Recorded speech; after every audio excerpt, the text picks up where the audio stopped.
আসসালামু আলাইকুম ওয়া রাহমাতুল্লাহি ওয়া বারাকাতুহু। সুপ্রিয় শিক্ষার্থী এবং যারা আমাকে দেখছেন সবাইকে ড্রিম প্যারাডাইস টিচিং হোমের পক্ষ থেকে আন্তরিক অভিনন্দন ও শুভেচ্ছা। আশা করি সবাই ভালো আছেন। আজকে আমি পরিমিতি বিভাগের অধ্যায় 16 থেকে একটা গুরুত্বপূর্ণ অঙ্ক আলোচনা করব, বরিশাল বোর্ড 2024, যে অঙ্কটা ইতিমধ্যে বরিশাল বোর্ডে চলে আসছে। তো একটি সমদ্বিবাহু ত্রিভুজের পরিসীমা হলো 6 সেন্টিমিটার। সমদ্বিবাহু ত্রিভুজ বলতে যে ত্রিভুজের দুইটা বাহু সমান এবং একটা বাহু হলো অসমান। এর সমান সমান বাহুর দৈর্ঘ্য হলো ভূমির 3/2 অংশ।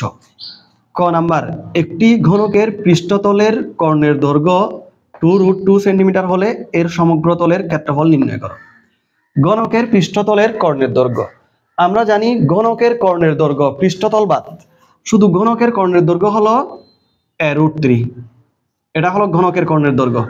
ঘনকের 6টা তল আছে, 6টা তলের প্রত্যেকটা এককই সমান, কিন্তু এখানে ঘনকের কর্ণের দৈর্ঘ্য বলা নাই, ঘনকের পৃষ্ঠতলের কর্ণের দৈর্ঘ্য বলা আছে। ক নাম্বার, আমরা জানি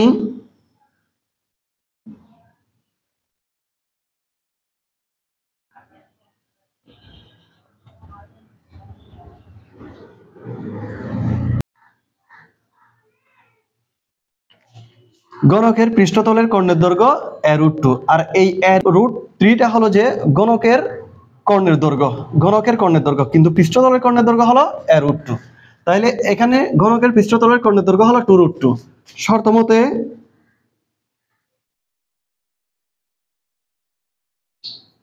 √2 = 2√2। এখন যদি আমি উভয় পক্ষ থেকে √2 দ্বারা ভাগ করে দিই, এ সমান আসে 2। তাহলে এ মানে হলো ঘনকের একটি বাহুর দৈর্ঘ্য। তাহলে ঘনকের একটি বাহুর দৈর্ঘ্য হলো 2 সেন্টিমিটার। এখন এর সমগ্র তলের ক্ষেত্রফল নির্ণয় করো। এখন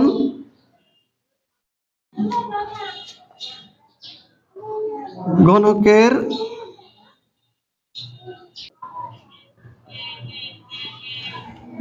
সমগ্র তলের ক্ষেত্রফল সমান 6a² বর্গ একক। আমরা জানি ঘনকের সমগ্র তলের ক্ষেত্রফল হলো কি 6a² বর্গ একক। এখানে যেহেতু সেন্টিমিটার আছে, এটা বর্গ সেন্টিমিটার হবে। তাইলে এখানে আমি 6টা বসালাম, এর মান হলো কত? 2² বর্গ সেন্টিমিটার। 2² হয় 4, 4 6 24, 24 বর্গ সেন্টিমিটার।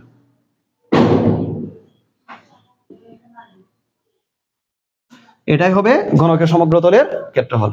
এরপরে খ আছে, গ আছে, আমি 3টা অংশ করে দিচ্ছি। এখন খ নাম্বার, ত্রিভুজটির ক্ষেত্রফল নির্ণয় করো। তাহলে ত্রিভুজ কোনটা? একটি সমদ্বিবাহু ত্রিভুজের পরিসীমা হলো 6 সেন্টিমিটার। এর সমান সমান বাহুর দৈর্ঘ্য, সমান সমান বাহুর দৈর্ঘ্য আছে ভূমির 3/2 অংশ। মনে করি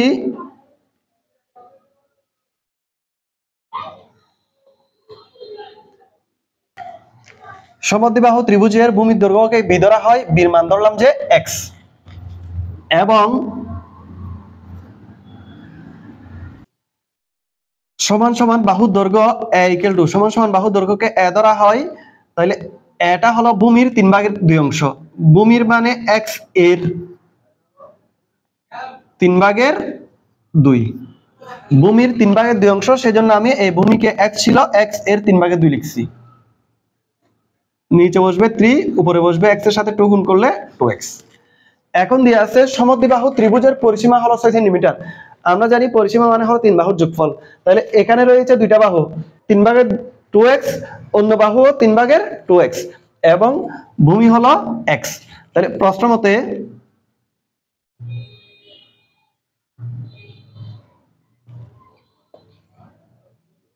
x প্লাস একটা বাহু গেল 2x/3, দুইটা, আরেকটা বাহু 2x/3, যেহেতু সমদ্বিবাহু ত্রিভুজের দুইটা বাহু সমান, = 6 সেন্টিমিটার। বা লসাগু হয় 3, 3 দ্বারা x কে গুণ করলে 3x, প্লাস ভাগ 3 দ্বারা 3 কে ভাগ করলে 1, 1 দিয়ে 2x কে গুণ করলে 2x, এটাও হবে 2x। বা এখন এই তিনটা উপরে তিনটা যোগ করব 3x 2x 2x যোগ করলে হয় 7x ইকুয়াল টু 3 6 18। হ্যাঁ, নিচের সাথে উপরের গুণ হবে, বা x ইকুয়াল টু 18 উপরে 7টা হলো নিচে। সুতরাং x দিয়ে x ইকুয়াল টু 7 দিয়ে 18 কে ভাগ করব, 2.577 এরকম আসে, আমি 2.58 লিখলাম। তাহলে x মানে ভূমির দৈর্ঘ্য, অর্থাৎ ভূমির দৈর্ঘ্য হলো 2.58 সেন্টিমিটার। এখন এই x এর মানটা আমি এখানে বসিয়ে সমান সমান বাহুর দৈর্ঘ্য নির্ণয় করব।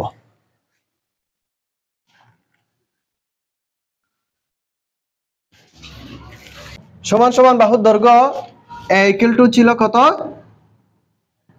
2x/3 ইকুয়াল টু 2 বসালাম, x এর একটা মান আছে 2.58 ডিভাইড বাই 3। এখন 2 দ্বারা 2.58 কে গুণ করব, গুণ করে 3 দ্বারা ভাগ করতে হবে। ভাগ করলে মান পাওয়া যায় 1.71 সেন্টিমিটার, অর্থাৎ সমান সমান বাহুর দৈর্ঘ্য হলো 1.71 সেন্টিমিটার। সমান সমান বাহুর দৈর্ঘ্য পেয়েছি, এদিকে x মানে ভূমির দৈর্ঘ্য ছিল, আমি ভূমির দৈর্ঘ্য পেয়েছি। এখন আমাকে বের করতে হবে কি, ত্রিভুজটির ক্ষেত্রফল নির্ণয় করো। এটা বির মান আর এর মান ছিল 1.71। সুতরাং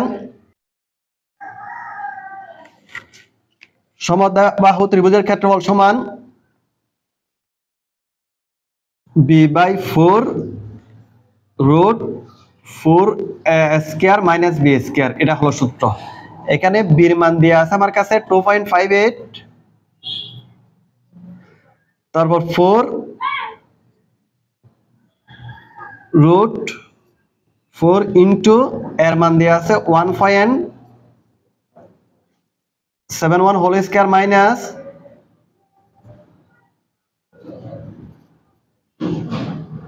2.58 হোল স্কয়ার। এখন আমাকে ভাগফল, বর্গ, গুণ এগুলা ক্যালকুলেশন করতে হবে।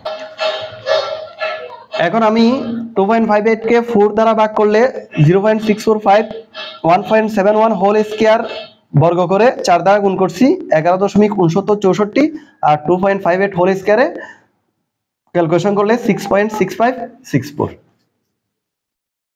0.645 বর্গমূল।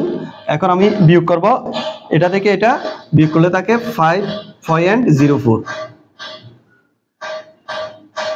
এখন আমাকে যেটা করতে হবে 5.04 কে বর্গমূল করে 0.645 দ্বারা গুণ করতে হবে। গুণ করলে পাওয়া যায় 1.44 বর্গ সেন্টিমিটার, অর্থাৎ সমদ্বিবাহু ত্রিভুজটির ক্ষেত্রফল হলো 1.44 বর্গ সেন্টিমিটার। এখন গ নাম্বারটা, ত্রিভুজের পরিসীমা রম্বসের একটি কর্ণের দৈর্ঘ্য সমান। এখানে ত্রিভুজের পরিসীমা কত ছিল, 6 সেন্টিমিটার। এই তাইলে রম্বসের কর্ণের দৈর্ঘ্য হলো কত সেন্টিমিটার, 6 সেন্টিমিটার, এবং রম্বসের ক্ষেত্রফল হলো 24 বর্গ সেন্টিমিটার। আমরা জানি রম্বসের দুইটা কর্ণ আছে, এর মধ্যে একটা কর্ণ হলো ত্রিভুজের পরিসীমা সমান অর্থাৎ 6 সেন্টিমিটার, আরেকটা কর্ণের দৈর্ঘ্য দেয়া নাই। রম্বসের ক্ষেত্রফল 24 বর্গ সেন্টিমিটার, রম্বসের পরিসীমা নির্ণয় করো। তাহলে আমাকে আগে রম্বসের আরেকটি কর্ণ বের করতে হবে। তো আমি যেটা করব সেটা হলো, আগে একটা রম্বস অঙ্কন করি।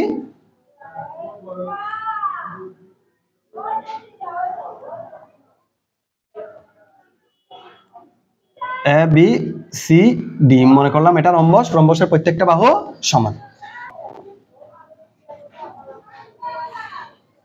এখানে রম্বসের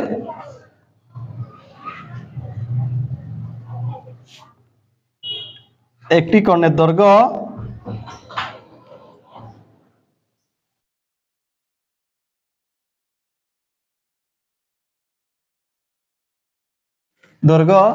এই যে রম্বসে এটা একটা কর্ণ, এটা একটা কর্ণ।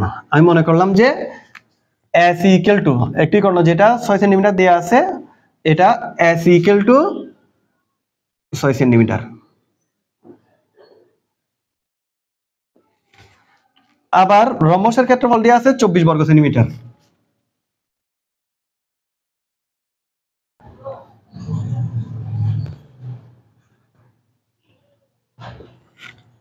ও রম্বসের ক্ষেত্রফল 24 বর্গ সেন্টিমিটার, যেটা এখানে দেয়া আছে। তো আমরা তো এতদিন অঙ্ক করতে করতে ক্লাস দেখতে দেখতে বিষয়টা বুঝতে পারছি, রম্বসের ক্ষেত্রফল হলো হাফ ইনটু কর্ণ দুটির গুণফল। তাহলে এখানে আরেকটা কর্ণ, একটা হলো এসি আর একটা হলো বিডি। তাহলে প্রশ্ন মতে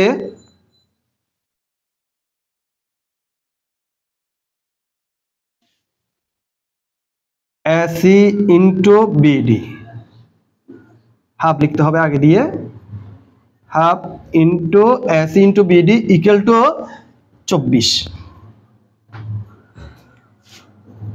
বা আমার এখানে এসির মান দেওয়া আছে, এসির মান হলো 6, তাহলে half into 6 into BD equal two 24, বা 2 দ্বারা 6 কে ভাগ করলাম 3 বার, তাহলে 3 ইনটু বিডি ইকুয়াল টু 24। এখন 3 দ্বারা যদি উভয় পক্ষে ভাগ করি, সুতরাং বিডি ইকুয়াল টু 8 সেন্টিমিটার। তাহলে বিডিটা ছিল আমার জন্য কর্ণ, এই যে বিডিটা কর্ণ, অর্থাৎ একটা কর্ণ হলো 6 সেন্টিমিটার আর একটা কর্ণ হলো 8 সেন্টিমিটার। এখন প্রশ্ন হলো রম্বসের পরিসীমা নির্ণয় করো।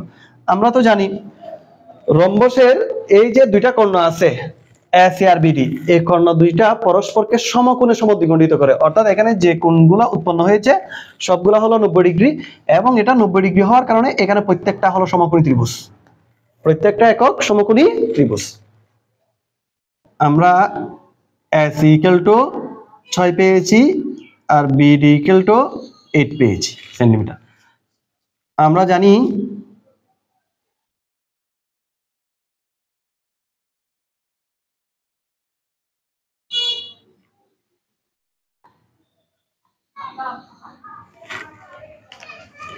রম্বসের কর্ণদ্বয় পরস্পরকে সমকোণে সমদ্বিখণ্ডিত করে, অর্থাৎ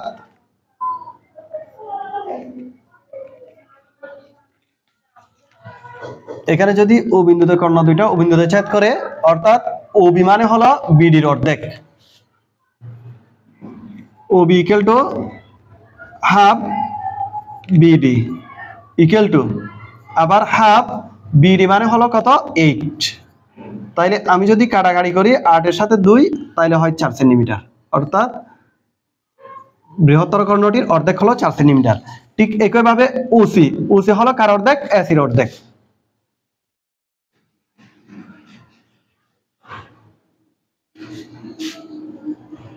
হাফ এসি মানে হলো 6 ইকুয়াল টু কাটাকাটি করলে 3 সেন্টিমিটার। ঠিক আছে, এখন এখানে প্রত্যেকটা ত্রিভুজ হলো সমকোণী ত্রিভুজ, আমি যে কোনো একটা ত্রিভুজ নিয়ে কাজ করলে হবে। ও বি সি সমকোণী ত্রিভুজে, ত্রিভুজ ও বি সি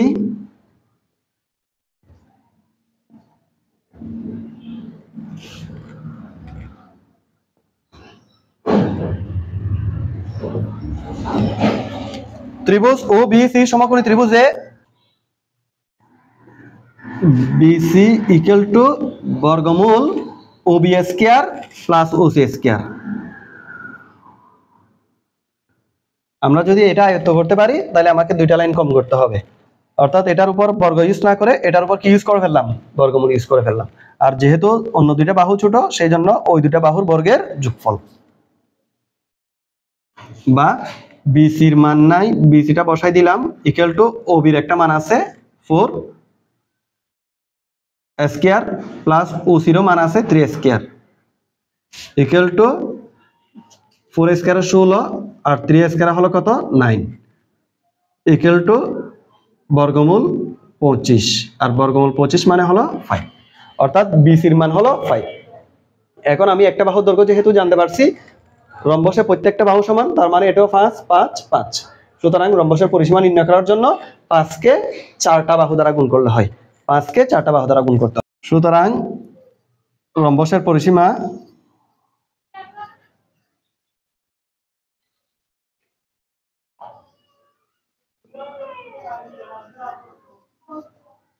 সমান 4 ইন্টু এক বাহুর দৈর্ঘ্য, এক বাহুর দৈর্ঘ্য মানে 5 সমান 4 পাশা 20 সেন্টিমিটার, অর্থাৎ রম্বসের পরিসীমা হবে 20 সেন্টিমিটার। এটাই হলো আমার জন্য আনসার। তো আজকের ক্লাস এতটুকু পর্যন্ত। ভালো থাকবেন, সুস্থ থাকবেন। আসসালামু আলাইকুম ওয়া রাহমাতুল্লাহি ওয়া বারাকাতুহু।